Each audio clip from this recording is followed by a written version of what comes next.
Hey there, guys. Darkminder here. Welcome back to more Fate Stay Night. Really quick before we actually get into the episode, I just want to do a little call to action. These Fate videos tend to get the most views out of any of my other videos, all of my other content.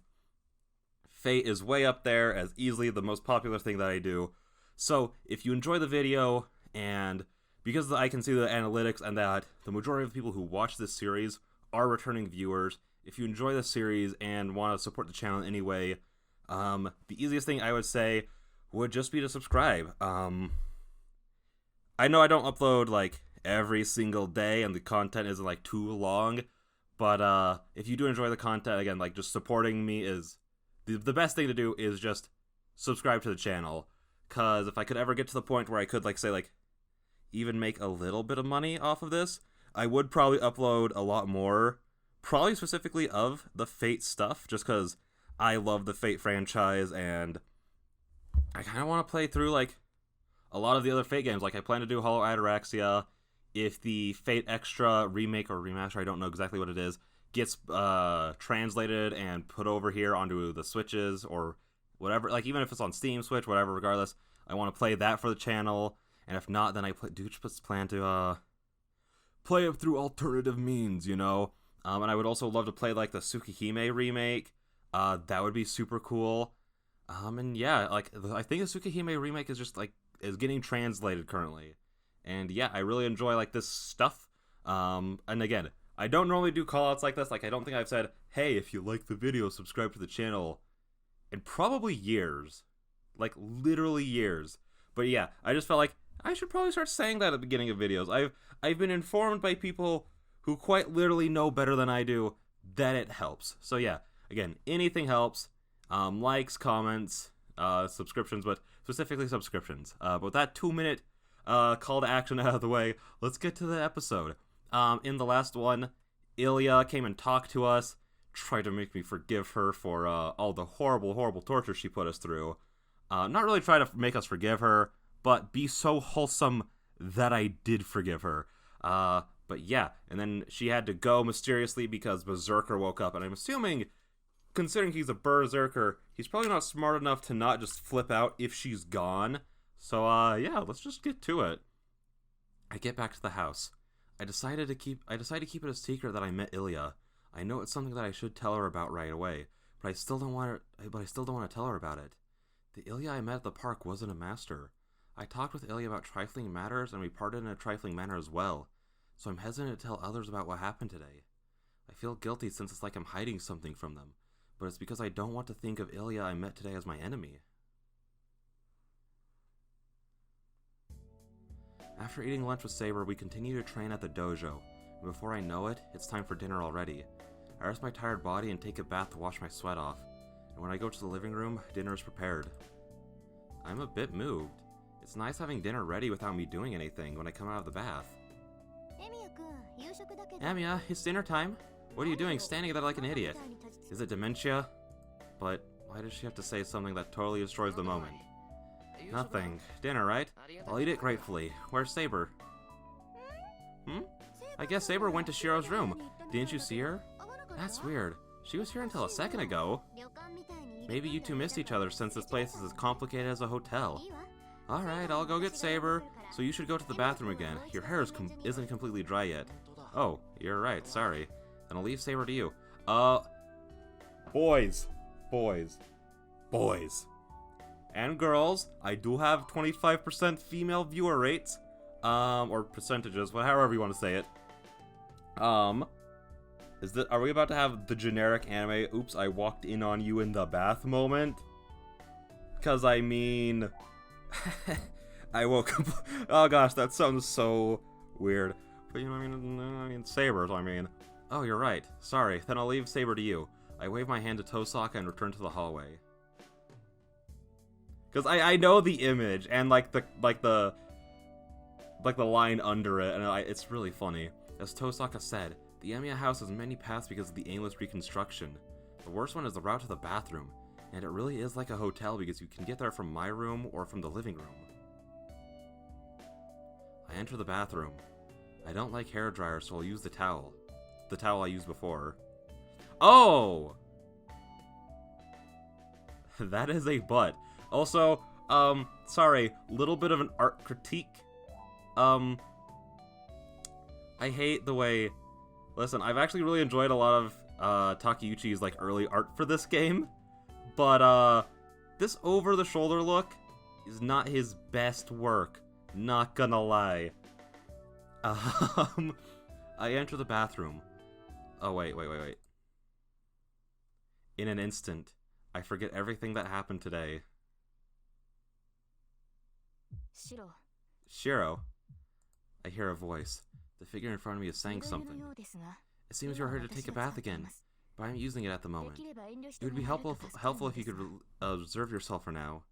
She says so without hesitation. I have to explain. I know I have to explain to her that this is an accident, but my head is totally blank. After all, see, something like this, like the awkwardness of this kind of situation, I get why he's such a weirdo about it. After all, this had enough impact to make me forget everything that happened today. Shiro, have you been in the bath too long? Even your ears are red. If you would like to cool down, you should go to the porch. Yeah, I'll do so, but I have to apologize first. I look away from Saber and calm my pounding heart. This was an accident. I wasn't trying to look at your naked body. No, I can't ask you to forgive me for the moment. I can't ask you to forgive me from the moment we met like this, so you can get angry at me. I say so while trying to look down and calming myself the best I can. Saber thinks for a while. Shiro? Please raise your head. She says so in her usual manner. Yeah. I raise my head as she tells me to. Why are you still like that? In front of me is Saber, still as she was before. It is nothing you should apologize for. I would like to say that there is nothing you should be worried about just from seeing something like my bare body. I have told you before, the servant's gender is meaningless. It seems you are in a panic because you saw my body as a woman, but I am a servant before I am a woman, so I believe such consideration is unnecessary. What is she saying? No, even if Saber herself says that it doesn't matter, says that it doesn't... no, even if Saber says that, it doesn't change the fact that she's really feminine. Or could it be... I have an idea, but is it true? I'll ask, but don't tell me if you're not embarrassed by people seeing your body. Why would I need to be embarrassed? I thought so. But even if she doesn't care, I'll definitely go insane. I'm sorry anyways.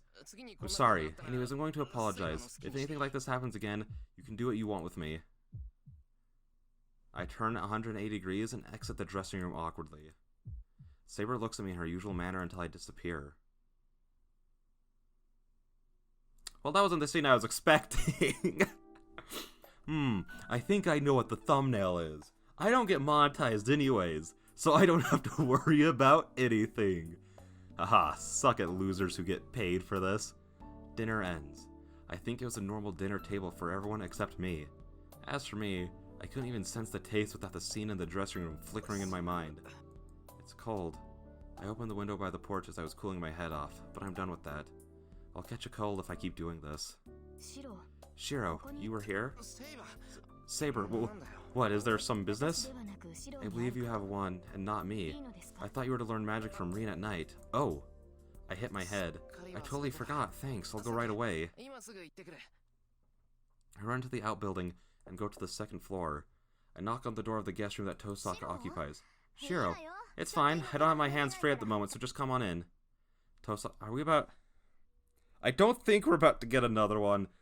But, like, there's a moment of panic that went through my mind. I'm like, are we about to get another one? Tosaka's voice comes back somehow without composure. Listen, I didn't know that there were going to be drugs in this game. That is very unholy as opposed to everything else that's going on. Actually, legitimately, what is she doing, though? And why does she have a nap? How does she respond to us if she has a napkin in her mouth? I am slightly confused by what I am looking at right now. As soon as I enter the room, I see Tosaka doing something weird. Tosaka is something like a jewel... Oh, a jewel in her... I don't know why. Listen, I've been starting to think that for a little bit I'm like, might be like slightly dyslexic, because like, I have like a lot of like mix-up that I've heard like the dyslexic people describe before. But this isn't that at all. This is just me being dumb. I thought it said mouth somehow, and I was like, excuse me, what? Tosaka has something like a jewel in her hand, a syringe in the other, and a handkerchief in her mouth. Can I ask Tosaka? Full phone! All phone, fifth. Saying that, Tosaka puts the needle into her arm. She draws blood out of herself, and taking the blood, she drips it one at a time onto the jewel, and grasps the bloody jewel. Ah! Something like dizziness passes by. I'm barely able to tell that it's the light of magical energy, but... Oh, I thought she, like, vanished. Sigh. There's only 3/10 after this much. I guess I'll just have to do with the 9 I have. Tosaka stumps her shoulders and puts the stone back into some kind of jewelry box. Tosaka, I'm here for your lessons as promised.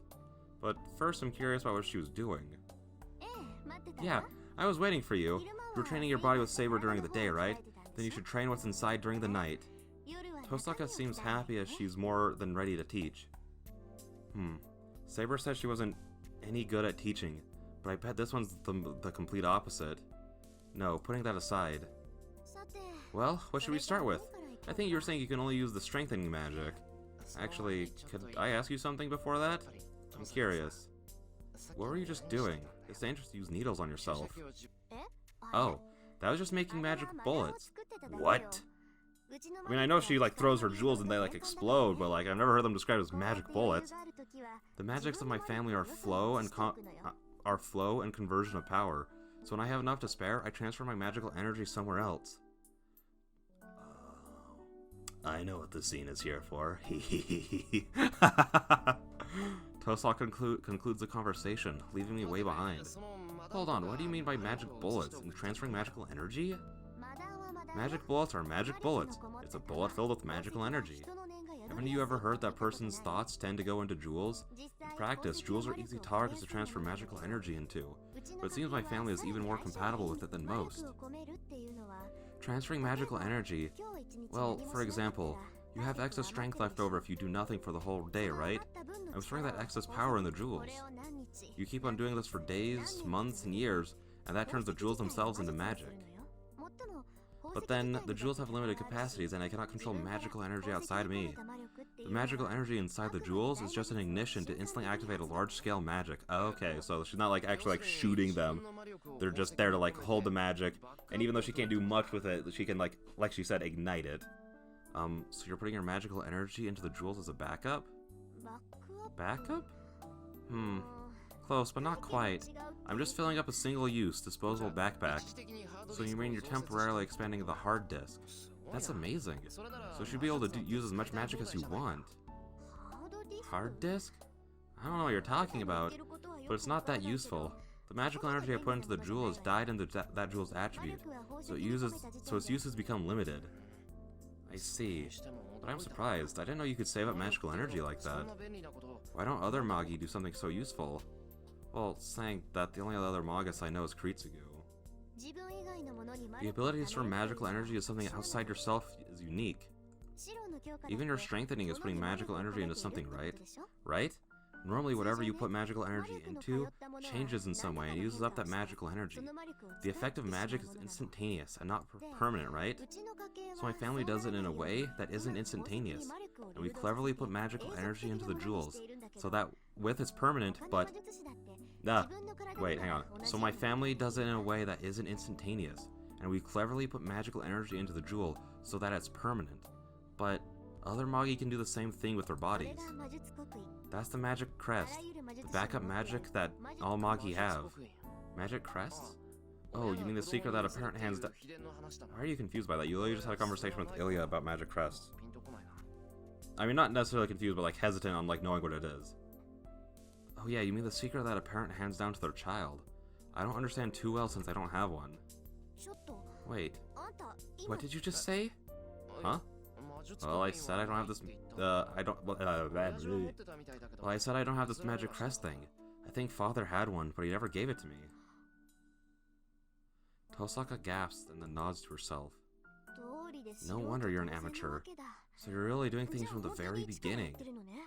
Yeah, then I guess it can't be helped, she murmurs to herself.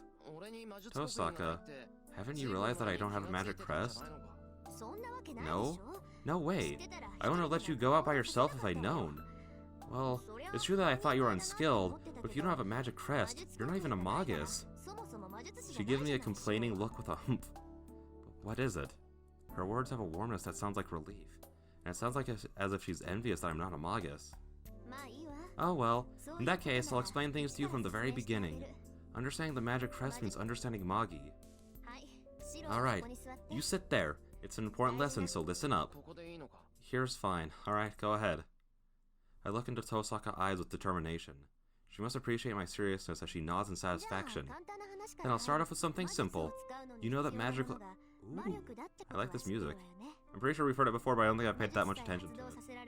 You know that magical energy is what you need to use magic, right? You can actually refer to anything that can activate magic as magical energy. There's an infinite variety of magical energy.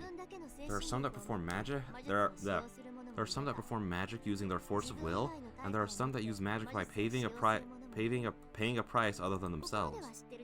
You know this much, right? Yeah, you mean the mana, large source, and the Odo, small source, right? The large source is the magical energy in the world that fills nature. The small source is the magical energy that people can create themselves. I feel like I'm doing Tosaka's voice. That's right. Well done. Then let's start with the magic that uses the larger source. Okay, Magi that lack an accumulated lineage of Magi, like you, Shiro, use something that already has formed to make magical energy. This is the method established as a process in ancient times, using offerings and rituals to make contact with divine mysteries. They prepare a price to pay since their powers are not sufficient. This is called the formal craft. This way, magic can be activated even if the caster's magical energy is sparse. This is because the magical energy used comes not from the caster, but from somewhere else, so the caster only needs to perform the ritual. But, well, you can't do it if you don't have the knowledge. It's impossible for you now, right? Right now. And anyway, such a bloody method doesn't suit you. Right. I also don't want to sacrifice a chicken or spend the whole evening praying in a magic circle. Right? Then, putting that aside, next is a small source. Next is a small source. So in other words, magic that is cast using the magic's own power. I don't think I need to explain, but this is the basic use of magic for someone like you and me. Your strengthening is a magic that relies on your own magic circuit, not on borrowing anyone else's power, right? I nod. It seems the conversation is going into the main point. Well, the function that creates magical energy for you, the magic circuit, is a hereditary constitution that is passed down the ancestral lineage of Magi. The magic circuit is trained over many generations and passed on to the descendants, becoming more powerful. The child of a Magi lineage is already fit to use magic just because of that. It's not fair, but it means we're different from the start. I know that. I don't care, so you can continue on. I don't really care either, but... Oh well, anyways, other than this magic circuit, there is also a secret magic that the family trains over the generations. It's kind of like that jewel earlier. Once one masters a magic, a magus can put their hands on that magic. Do you know the feeling of putting your hands on a magic that is naturally just formulas and has no shape? I don't know, but I assume it's like it's part of your body if you can put your hands on it. Exactly.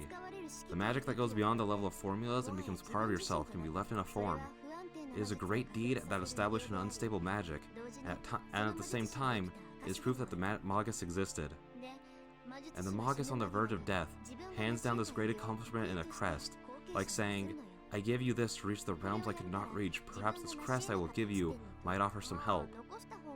That is a long way to... that is a long saying. Well, the one handing it down and the one receiving both know the crest is of no help, though. What? It's such a great crest, and yet it's useless? It is useful. If you're a normal magus, it's so useful that one crest will provide you ease and comfort. But, well, it's like inheriting a car. No matter how fast you can travel on the ground, you can never reach the moon. It doesn't matter, so let's get back to the topic at hand. I think you already know by now, but this crest is the magic crest. The head of the family puts magic he devoted his life to into the crest and passes it on, and the descendant completes another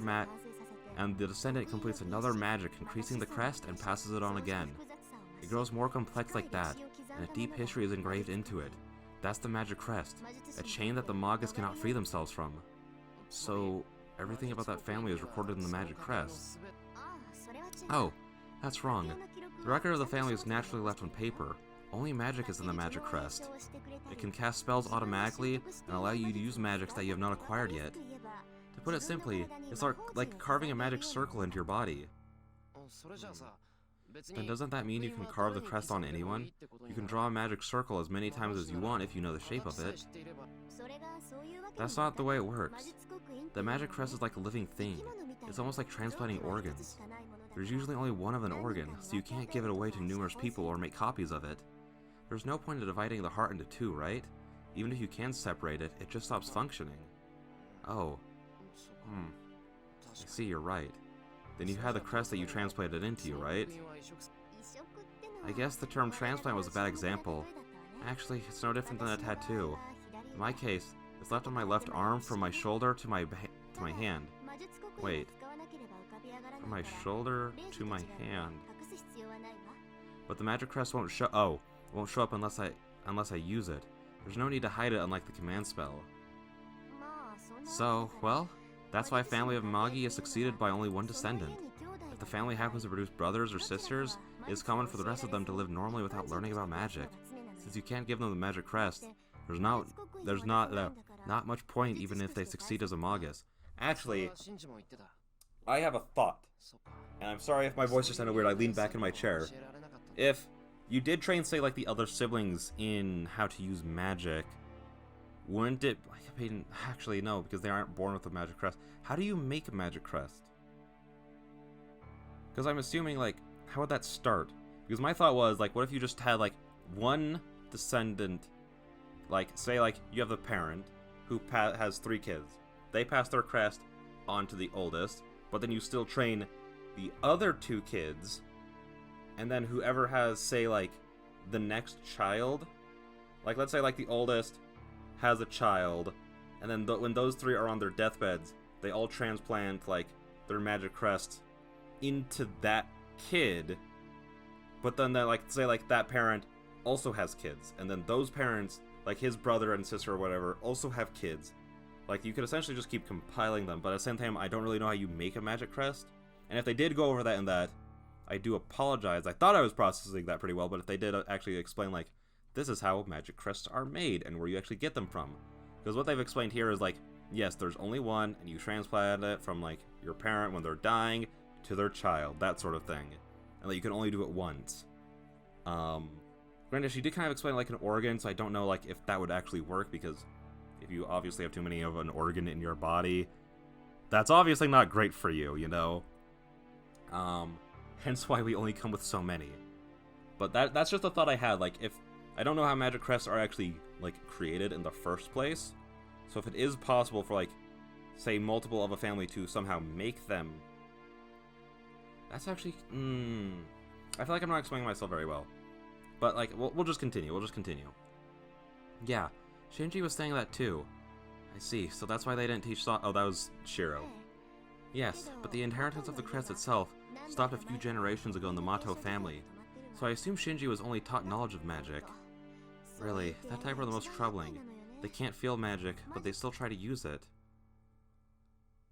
Cursing in a disappointed manner, Tosaka takes a deep breath. Well, I was supposed to teach you magic, but the plan's changed. I'll have to come up with a different plan if you don't have a Magic Crest. Yeah, let's call it quits for tonight. I'll prepare some things for tomorrow, so please wait until then. I can only agree, but what do you mean by preparing some things? Just some things. If you don't have a crest, you can't switch, right? We're going to tamper inside your body, so we need drugs and medical tools and things. Ah! Whoa, I really felt a chill there. What? I'll stop if you don't want to, but in that case, there'll be nothing I can teach you. No, I don't want to, but please. You're probably correct. Well, I don't know what she meant, but the word switch? I don't know what she means either. I've literally never heard of this before. That's scary. I don't know what she meant by the word switch, but I think the fact that I can't do so is related to the fact that I always fail when trying to turn myself into a magic circuit. Then tomorrow's plan is decided. Oh yeah, are you going to be training with Saber again tomorrow? Yeah, I'm also worried about the boundary field at school, but there's still time left until it's activated. I want to be able to fight at least a bit by then. Well, that's fine, but it seems you aren't getting along with Saber too, well in spite of that. You guys were talking normally before dinner, but you've been silent since dinner time. How would she know that? She literally walked away. Wait, did Saber even eat with them? She was taking a bath. I don't, unless they waited for her, but they didn't really explain. But they didn't really explain that. So I mean, I want to make sure. I'm asking to make sure, but everything's all right between you two, right? If you guys disagree during a battle, I'm going to suffer as well. It's just that there was a small thing before dinner, and it's just a bit awkward. That's all. But things are really all right between me and Saber. Well. That's all, but are things really alright between me and Saber? Well, I think I know a bit about Saber, having trained with her all today. I can trust Saber as an ally, that's absolute. But if you ask me how I think of her beyond that, I can't readily answer. First of all, all my proper emotions were stolen away at that instant. That's a difficult question. How about you, Tosaka? Do you like Saber? I like her. There's no reason not to like her. She's strong, well-mannered, and beautiful. She's so different from my cynical guy. I see, so you like Saber. What? I just said she's the kind of person I like. You should stop saying things so directly. You'll make more enemies that way. I refuse. I hate being indirect like you, and I'm a poor talker by nature. I assumed so. You don't seem like the kind to be sarcastic or cynical. Yeah, I bet you think of me as a loud, annoying person, right? Why? I like the way you say things. It wouldn't seem like you if you weren't like that. Oh, Tosaka looks away from me unpleasantly. I might have angered her. Well, beyond that, I'm a bit happy right now since Tosaka said she likes Saber. Whew. See, guys, I still do longer episodes. I was planning to have this be a little bit longer anyways. But that went a little longer than I thought it was going to. But that's fine, that's fine. I'm actually going to save here, since I haven't saved in a while, and it would suck if the game crashed. But yeah. I don't know if I really have any comments. So with everything being said, I guess I'll see you guys in the next one. Bye-bye.